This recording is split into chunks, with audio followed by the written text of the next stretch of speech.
Organizações internacionais afirmam que, embora a produção mundial de vinho em 2023 tenha sido a mais baixa em 60 anos, há um excesso de bebida no mercado, sinalizando que a demanda está caindo mais rápido do que o esperado. Esse cenário tem feito vitivinicultores da Europa, dos Estados Unidos e da Austrália, por exemplo, saírem da indústria do vinho. Sobre esse cenário, sobre esse assunto e também sobre o cenário brasileiro, eu converso agora ao vivo com o diretor executivo do Instituto de Gestão, Planejamento e Desenvolvimento da Vitivinicultura do Estado do Rio Grande do Sul, o Eduardo Paia. Eduardo, bom dia. Piaia, perdão. Eduardo, seja muito bem-vindo aqui, primeiramente. Muito bom dia. Bom dia, Felipe. Bom dia a todos os ouvintes. O prazer é nosso poder estar participando deste programa.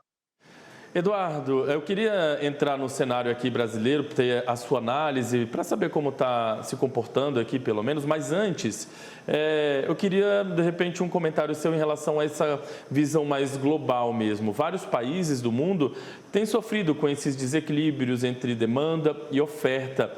Os estoques estão altos. Será que há uma tendência na mudança do consumo, por exemplo? O vinho tinto pode estar sendo, de repente, substituído por vinhos espumantes, rosés, brancos, enfim.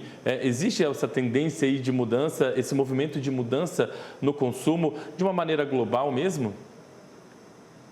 Olha, a gente percebe que existe sim um pouco essa mudança de opções, né? Vamos dizer assim. Um pouco também a gente entende que são ciclos, né?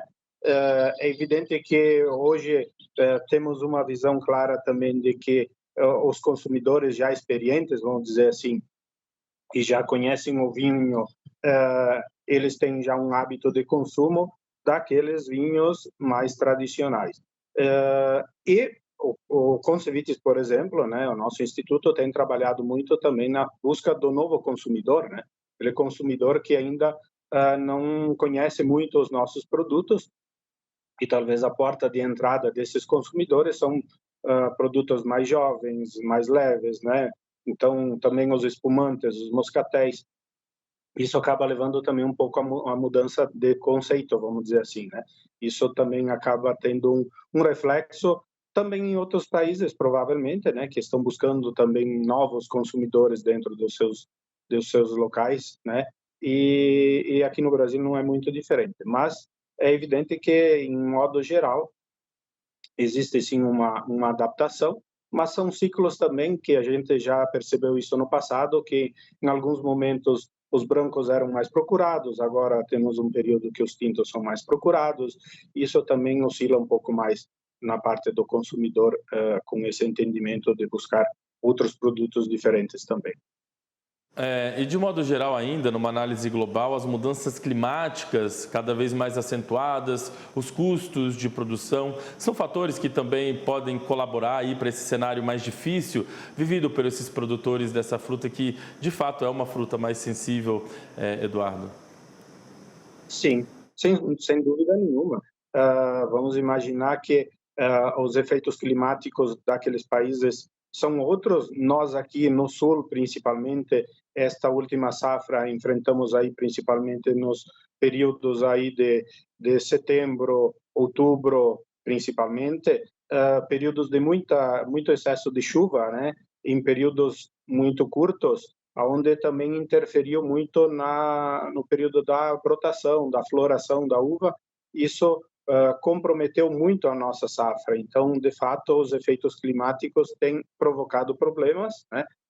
Embora que lá fora talvez em outros formatos, mas no nosso aqui principalmente foi o excesso de chuva na última safra, efeitos de granizo, né? E também, por exemplo, o fato de termos aí uma mudança um pouco até conceitual da necessidade de ampliação de áreas e um pouco também se falando da questão de sucessão rural, né? Ou seja, alguns jovens também têm optado por outras atividades e também acaba gerando um pouco essa mudança, né, de produção de área produzida principalmente, mas principalmente na questão dos efeitos climáticos, sem dúvida nenhuma, tem provocado também estragos aqui no nosso país.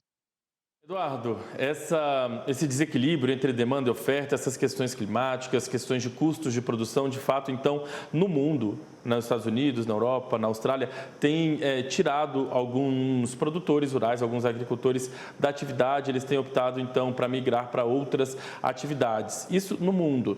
Agora, eu queria, então, uma visão sua em relação ao Brasil. Queria saber se, na sua análise, na sua avaliação, o Brasil passa por uma fase parecida como essa aí, vivida por esses países, ou se por aqui a nossa produção, os agricultores continuam atendendo de fato a uma demanda interna, se aqui a fase que a gente vive é uma fase um pouco diferente dessa vivida pelo mundo.